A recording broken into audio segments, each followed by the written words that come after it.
Paz de Cristo, hermanos, paz de Cristo, muy bonita noche, muy bendecida noche tengan en esta hora.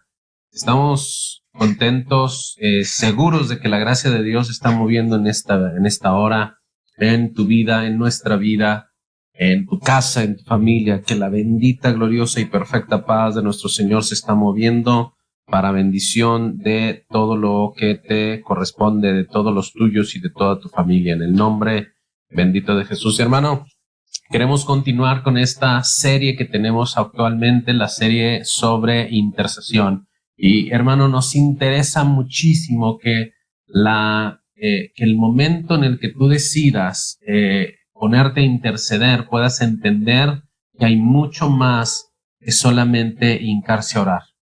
Hay mucho más que solamente cerrar los ojos o empezar a hablar, empezar a clamar o empezar a buscar respuesta inmediata de algo que evidentemente nos ha puesto a interceder. Interceder significa ponerse en medio. Interceder significa hacer la situación o estar actuando como un abogado, es decir, defender a alguien que está en situación de acusación. Yo creo firmemente que Dios ha dejado en este tiempo su Espíritu Santo a la iglesia con uno de tantos propósitos, pero uno de los muchos, y uno muy importante es el de interceder. Y está en el mismo nombre que en la Escritura se le da. Cuando Jesús dice: yo volveré a vosotros o vendré a vosotros, no os dejaré huérfanos, vendré a vosotros, dice, y os enviaré otro consolador. La palabra en español, en nuestras versiones, generalmente aparece como el consolador. La palabra en griego es parakletos, y parakletos es una de muchas cosas que se puede traducir. Es abogado defensor. De hecho, en algunas traducciones dice: yo os daré otro abogado defensor. Entonces, el Espíritu de Dios es en sí mismo un abogado defensor. El Espíritu de Dios es un espíritu que intercede. El Espíritu de Dios es un espíritu que se planta en medio del juicio en contra de alguien o de las circunstancias en contra de alguien. Y hoy quiero una disculpa. Hoy quiero comenzar con esta enseñanza, hermano, leyendo un pasaje, porque quiero hablar de la parte que es la intercesión profética. Si el Espíritu Santo nos va a enseñar algo cuando intercedamos, es precisamente a estar adelantados en los tiempos. Y recuerdo que cuando empezamos esta serie, empezamos con este pasaje que habla de Jesús en una de sus tantas parábolas, diciéndole a sus discípulos: ¿quién de ustedes, si sabe que le van a venir en la noche a robar, quién de ustedes se queda dormido? Si ustedes supieran que hoy en la noche les van a venir a atracar la casa, ¿quién se queda dormido? ¿No velarían mejor? Y esa es una pregunta muy obvia, con una respuesta muy obvia. Y generalmente nos centramos en el hecho de que alguien va a venir a robar nuestra casa. Pero yo quiero centrarme en el hecho del inicio de la pregunta de Jesús. Si ustedes saben, y este es el momento especial en el que vamos a empezar a hablar sobre esta situación. En la intercesión hay un punto en el que mucha gente no sabe por qué interceder, porque todavía no sabe lo que va a ocurrir. Entonces la intercesión profética significa que yo estoy adelantado en el tiempo a la situación y al problema, porque no voy a saber qué resolver si no sé qué tengo enfrente. No voy a saber por qué interceder. Ahora, la mayoría de las veces, escucha bien, en los ministerios de intercesión se vive al revés. Es decir, la gente está mandando necesidades, está mandando peticiones de oración, la gente ya está enferma, la gente ya está en situación de dificultad, la gente ya está, cuando nosotros empezamos a interceder por ellos, es porque ya están en el problema, es porque ya están en la dificultad, que ahora ya se accidentó fulano, que si perengano está en el hospital, que si mangano está pasando una situación económica difícil. El punto es que mucho de nuestra oración es como para corregir cuando ya la persona está en un problema, cuando ya la persona está en una dificultad. Pero yo quiero enseñarte hoy, yo quiero guiarte hoy a reconocer y entender a través de la Escritura que hay puntos en los que no nos hemos colocado como intercesores, pero que tenemos que hacerlos. Porque ¿quién de ustedes, si sabe que va a ser atacado, no se prepara? Y eso es lo que justamente hace la intercesión, prepararse para que antes de que llegue el ataque tú ya estés listo, tú ya estés preparado, hermano, hermana. Y eso es de lo que se trata hoy. Vamos a ir a Isaías, capítulo 45 y verso 11. 45:11 de Isaías, en el nombre de Jesucristo. Lo leo, la Biblia de las Américas, que tiene una ligerísima diferencia entre la Reina Valera, pero es la que tengo a la mano. Dice: así dice el Señor, el Santo de Israel, y tú, Hacedor, pregúntame acerca de las cosas venideras tocante a mis hijos, y dejarás a mi cuidado la obra de mis manos. Este hermano está poderoso. Pregúntame acerca de las cosas venideras y tocante a mis hijos, y dejarás a mi cuidado la obra de mis manos. Hay otras versiones que están un poquito más como si estuviera Dios peleando, ¿sabes? Como si Dios estuviera enojado, regañando a Isaías, o a través de Isaías regañando al pueblo. Te voy a decir por qué. Porque el Señor estaba mirando cómo la gente hacía y tomaba decisiones y llevaba a cabo cosas sin consultar a Dios, sin tomar en consideración a Dios. Entonces, por ejemplo, la versión Dios habla hoy dice el Señor, el Santo de Israel, ¿quién te formó? ¿Van acaso ustedes a pedirme cuentas de mis hijos o a darme lecciones de cómo hacer mis cosas? Suena como si estuviéramos leyendo dos lecturas totalmente distintas. Lo que pasa es que uno de los pasajes, el de la Biblia de las Américas y de la Reina Valera, captura la esencia, que es: si no sabes hacer algo o si no te están saliendo las cosas, entonces pregúntame, dice la palabra, pregúntame acerca de las cosas venideras tocante a mis hijos. En la otra versión dice: ¿acaso me vas a pedir cuentas? Son como si fueran dos cosas opuestas totalmente, pero es que este es el tema. Cuando el hombre, cuando la mujer está intercediendo, empieza a decir: Señor, sana, aunque la otra persona no haya recibido una respuesta de Dios, o esa persona no está en el plan de Dios colocar, porque recuerda que Dios es soberano. Y lo primero que tenemos que entender cuando empezamos a interceder es que Dios es soberano. Y Dios muchas veces va a hacer que su palabra venga a nosotros antes de tiempo para que nosotros podamos actuar en consecuencia de su palabra. Nosotros podamos interceder en favor de aquellos y aquellas a los que les queremos hacer un bien. Pero no le podemos exigir a Dios. Interceder no es exigir. Interceder es conformarnos a la voluntad de Dios y saber que la voluntad de Dios puede ser movido a misericordia a través de sus atributos. De eso ya hemos hablado antes. Dos enseñanzas atrás hablamos de cómo podemos entrar, ¿verdad? Conociendo los atributos, o la anterior, no recuerdo. Pero a lo que quiero llegar es a esto. Cuando el Señor dice: pregúntame, pero al mismo tiempo en la otra versión dice: ¿me vas a pedir cuentas? Una cosa es preguntar para saber y otra cosa es exigir por qué y para qué. Porque hay gente que cuando se acerca a Dios dice: ¿por qué hiciste esto? ¿Y por qué hiciste aquello? Cuando Dios es soberano.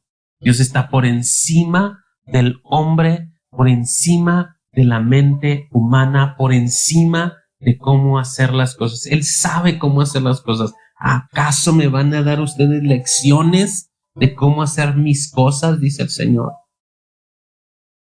Pregúntenme acerca de las cosas venideras. Pero también dice, ¿quién eres tú para darme órdenes respecto de la obra de mis manos? Hermano, el mismo texto se ha traducido de dos maneras distintas porque las dos aplican. La primera es, no le quieras dar lecciones a Dios de cómo hacer sus obras, pero al mismo tiempo pregúntale. Es decir, tú no eres el que le va a decir a Él cómo hacerlo, pero tú eres el que le va a decir al Señor, Señor, ¿qué va a suceder? Porque de esa manera, cuando tú le preguntas a Él, tú le dejas a Dios el cuidado de la obra de sus manos. Él es Dios, Él es Señor. Él es el Santo de Israel, Él es el que nos hizo. Y por tanto sabe lo que es mejor para nosotros. Cuando mi madre murió, el mismo día que ella murió, yo tuve un encuentro con el Señor. Yo vi al Señor. Yo escuché al Señor. Yo interactué con Él. Y entonces Él me dijo lo que iba a pasar. Él me avisó lo que iba a ocurrir. Y era curioso porque yo lo entendí inmediatamente cuando Él me lo preguntó. Me dijo, ¿y si no la sano, qué vas a hacer tú? Le dije, Señor, tú eres el dueño de todo lo que hay en nuestra vida y tú eres el dueño de nuestra vida. Si es tu voluntad hacerlo, yo no puedo hacer nada más que conformarme a tu voluntad. Y cuando llegué al hospital, porque esto pasó en el trayecto, no te cuento toda la historia porque es muy larga, nos alargamos demasiado, pero cuando llegué al hospital empecé a ver que había mucha gente sentada, parada, caminando, muchos hermanos de una iglesia, de otra y de otra, amigos, conocidos, personas a las que mi mamá o con las que mi mamá tenía relación amistosa. En la iglesia mi mamá fue una persona que hacía pues su movimiento, ella siempre estuvo trabajando para la obra del Señor. Entonces era una persona que sí tenía una cantidad de amigos y de conocidos que estaban preocupados por ella, y todos ellos estaban orando. Y todos ellos, yo recuerdo que cuando yo entré en la primera área del hospital, donde había como unos 15 hermanos y hermanas, estaban orando, y yo escuchaba a alguien decir, y te reprendo, espíritu de muerte, y en el nombre de Jesús declaro sanidad. Y escuché a otra persona también decir, que se vaya la muerte de este lugar en el nombre de Jesús. Yo le ordeno en el nombre de Cristo que se vaya. Y yo los escuchaba, hermano, y yo decía, no saben que no tiene ni sentido hacer esa oración. No saben porque no saben lo que viene. Y yo los veía y me daba gusto saber de cuánta gente se preocupaba de mi madre, pero al mismo tiempo me daba tristeza que nadie entendiera el plan de Dios, que nadie le hubiera preguntado a Él lo que Él pensaba hacer y cómo lo pensaba hacer. A mí el Señor ya me había dicho que mi madre ese día se iba, y yo ya lo había entendido y ya lo había aceptado porque Él me lo dijo de frente. Es una historia que te tendré que contar después. Pero Jesús es nuestro Dios, es nuestro Hacedor. Fíjate lo que dice el Salmo 25:14. El Salmo 25:14 habla de una manera esplendorosa sobre cómo el amor de Dios se traslada a nosotros y nos bendice. Fíjate lo que dice: los secretos del Señor son para los que le temen, y Él les dará a conocer su pacto. Esto es la Biblia de las Américas. Hay otras versiones que hablan del amigo de Dios. Por ejemplo, la Nueva Traducción Viviente dice: el Señor es amigo de los que le temen. La versión que todos leemos dice: la comunión íntima de Jehová es con los que le temen, y a ellos hará conocer su paz. Si eres amigo, si eres íntimo del Señor, entonces sus secretos están a la orden para ti. Él dará a conocer su pacto. Él les dará a conocer su pacto. Él les dará a conocer. Cuando tú te haces amigo de Dios, empiezas a entender lo que Él quiere hacer. Cuando tú eres amigo de Dios, empiezas a conocer su voluntad y entonces en consecuencia puedes actuar. En consecuencia puedes pedir, en consecuencia puedes interceder. Pero hermano, cuando no sabes, cuando ya estás orando únicamente para resolver una circunstancia y un problema o una situación, cuando ya está la persona muriendo, cuando ya está sucediendo lo que va a suceder, cuando ya está la persona que tuvo el accidente prácticamente en coma, ¿qué mejor sería que hubieras tenido el conocimiento, la intimidad con Dios para saber que eso iba a ocurrir? Porque el Señor le confía a sus fieles, a sus amigos, las cosas que han de suceder y hace con ellos alianza. Él es amigo de los que le temen y confirma su pacto con ellos, dice la Escritura en este versículo, pero en otra versión. Yo lo que quiero que notes en esta hora es que el Señor se va a comunicar con los que le buscan. Él se va a comunicar con sus amigos, con los que de manera personal tienen un trato con Él, los que tienen una comunión íntima con el Señor, los que le temen, no de temor de miedo, sino un temor reverente de este amor. Este es como el amor que le tengo yo a mi esposa o le tienes tú a tu esposo, hermana, que dices, yo no puedo estar viendo otras personas, aunque esas personas me coqueteen, porque yo respeto a mi esposa, yo no le tengo temor a mi esposa, pero tengo temor de perderla. ¿Sabes? Esta situación de saber que el temor no es miedo de algo, sino temor de la circunstancia postrera. Saber que Dios está ahí, saber que Él es nuestro Dios, tener un respeto profundo por su autoridad, por su presencia, tener un respeto profundo por su espíritu. Eso es del temor del que hablamos. El temor del que hablamos es el que te dice: no deis lugar al diablo. El temor del que hablamos es del que te dice: no contristes al Espíritu Santo de Dios. Quiero que leamos otro pasaje más y quiero que notemos algo interesante en este pasaje. Amós capítulo 3 versos 7 y 8 dice: porque no hará nada Jehová, el Señor, sin que lo revele o sin que revele su secreto a sus siervos los profetas. De nuevo lo leo: porque no hará nada Jehová el Señor sin que revele su secreto a sus siervos los profetas. Pero luego el versículo, porque mucha gente se traba ahí y dice: pero es que yo no soy profeta. Pero te voy a leer el 8 para que entiendas quién es a los profetas de los que Dios se refiere en este versículo. Dice: si el león ruge, ¿quién no temerá? Y si habla Jehová el Señor, ¿quién no profetizará? Hermano, entonces la profecía es resultado de que Dios hable. La profecía es resultado de que Dios hable. Dije, si habla Jehová el Señor, ¿quién no profetizará? Es pregunta. ¿Quién no va a profetizar si está escuchando la voz de Dios? Y entonces la intercesión en la que nos estamos nosotros internando es una intercesión en la que nosotros vamos a conocer al Señor, vamos a estar cerca del Señor, como leímos en el pasaje de Salmos 25, y entonces vamos a también entrar en esa comunión con Él. Por lo tanto, escucharemos su voz y sabremos lo que Él quiere hacer. Y tenemos muchos ejemplos en la Escritura de gente que escuchó la voz de Dios y que supo que venía una catástrofe.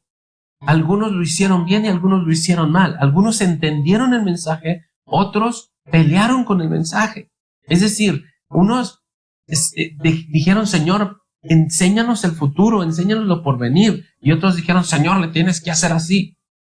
Mira, uno de los que quería enseñar a Dios, como dice Isaías, uno de los que le quiso dar consejos a Dios fue Jonás. Todos conocemos la historia de Jonás. Jonás ve y predica a la gente del Nínive. De aquí a 40 días viene destrucción. Y entonces Jonás dijo, ¿cómo le vamos a ir a hablar de salvación a la gente que está perdida? ¿Cómo le vamos a ir a hablar a la gente que es aborrecedora de Dios? ¿Cómo voy a ir a hablarle a la gente, a los gentiles, a los que están viviendo en pecado, a los que no respetan la ley, a los que no conocen al Dios del verdadero? ¿Cómo les voy a decir? Él quería que Dios hiciera las cosas a su manera. Pero te tengo noticias. Aunque tú no lo creas, y aunque tú no lo quieras, aunque tú lo trates de resistir, el mismo Jeremías dijo, traté de sufrirlo, traté de resistirlo. No obstante, tú fuiste más fuerte que yo, me sedujiste. Y porque en mi interior, dentro de mis huesos, ardía un fuego. Porque la palabra de Dios va a estar ahí presente.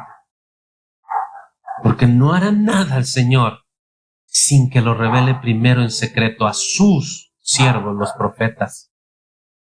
Y los que escuchan la voz de Dios, indefectiblemente se volverán profetas, porque van a hablar lo que escuchan, porque van a escuchar y entonces van a decir.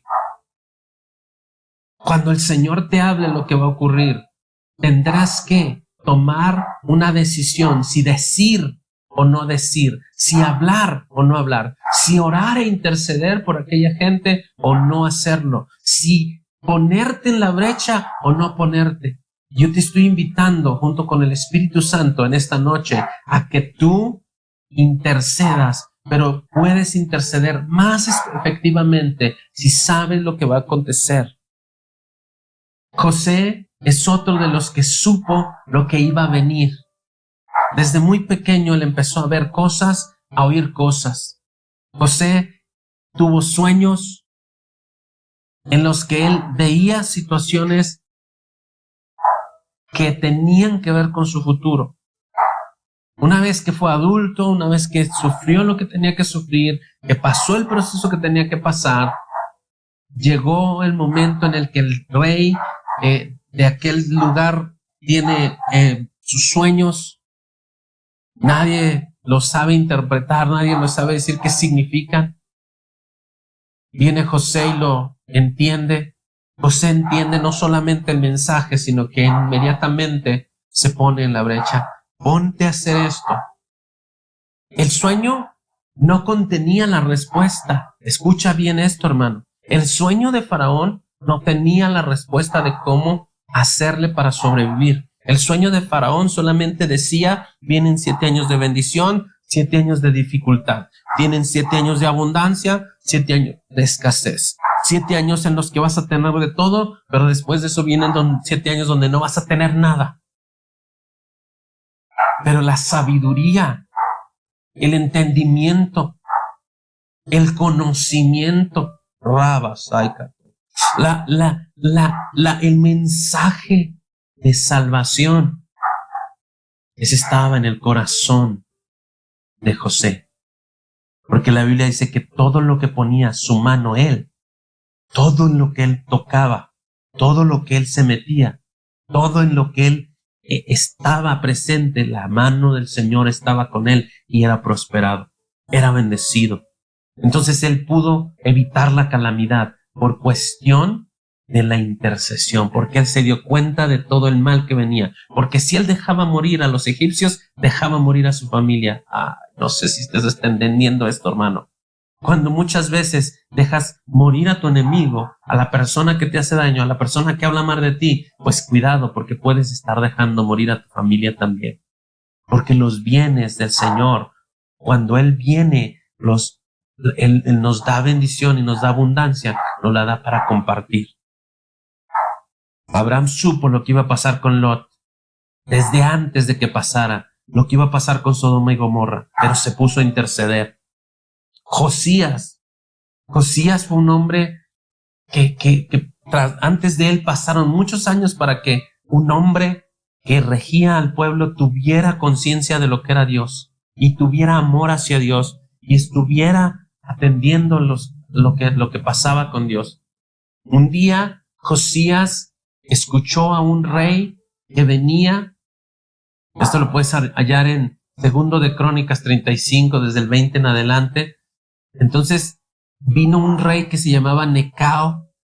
Este era un rey de Egipto, y Necao le envió mensajeros y le dijo: ¿qué tenemos que ver contigo? Porque Josías salió para enfrentarse con él.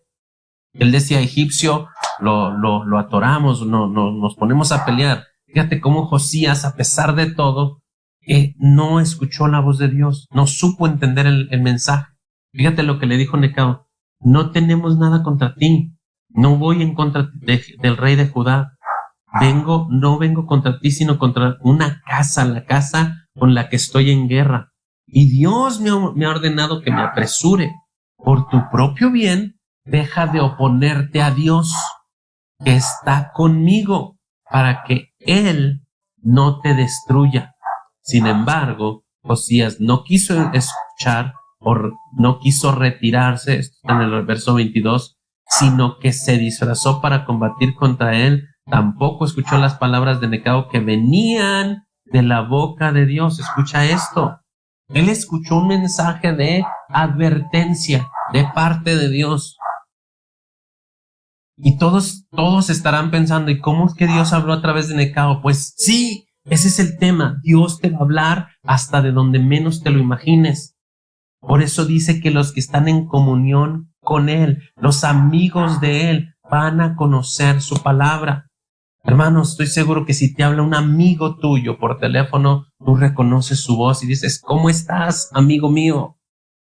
Pero si te habla un desconocido, le dices: ¿quién eres? Perdón, no te conozco. Bueno, lo mismo le pasó a este hombre. No supo quién era el que le estaba hablando. Y por último te doy el ejemplo de Ezequías, otro rey. Él estaba a punto de morir. Esto lo vas a hallar en 2 de Reyes 20. En esos días, 21, el rey Ezequías se enfermó gravemente y estaba por morir. El profeta Isaías fue a visitarlo y le dijo: Dios dice que vas a morir, y así que arregla todos tus asuntos familiares más importantes. Entonces Ezequías volvió su rostro hacia la pared y oró a Dios así: Dios mío, no te olvides de que yo siempre he sido sincero contigo y te he agradado en todo. Luego Ezequías lloró con mucha tristeza.